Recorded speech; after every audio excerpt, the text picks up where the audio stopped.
विरोधक सरकारच्या चहापानावर बहिष्कार टाकणार, सूत्रांची एबीपी माझाला माहिती।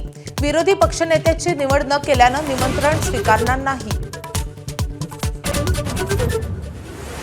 इंडिगो विमान सेवेच्या घोळाचा फटका आमदारांनाही, अनेक आमदारांची तिकिटे रद्द, नागपूर अधिवेशन गाठण्यासाठी इतर मार्गांचा अवलंब।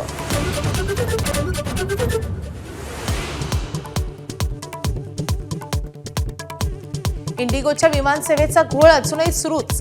डीजीसीएची इंडिगोच्या सीईओंना कारणे दाखवा नोटीस। घोळाची चौकशी करण्यासाठी 4 सदस्यीय समिती स्थापन, अहवालानंतर कारवाई होणार। निकाल लांबल्यावर आयोगाच्या अधिकाऱ्यांना मोघम आदेश। 2 डिसेंबरच्या आदेशांमुळे अधिकारी संभ्रमात। सील केलेल्या ईव्हीएमचा स्विच तपासण्याची काही ठिकाणी कृती झाल्याचं उघड।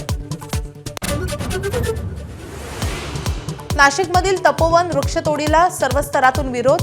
राजकीय पक्षानंतर आता कलाकारांचं पथनाट्य सादर करून वृक्षतोडीला विरोध। गोव्यात नाईट क्लबमध्ये अग्नितांडव। सिलेंडर स्फोटामुळे लागलेल्या आगीत 25 जणांचा मृत्यू। मृतात 3 ते 4 पर्यटकांचा समावेश। पंतप्रधान राष्ट्रपतींनी व्यक्त केला शोक। नंदुरबारमधल्या सारंगखेड्यात भरला अश्वांचा महामेळा। देशभरातून तब्बल 700 पेक्षा जास्त अश्व सहभागी। विविध स्पर्धांसाठी उभारलाय भव्य मंडप।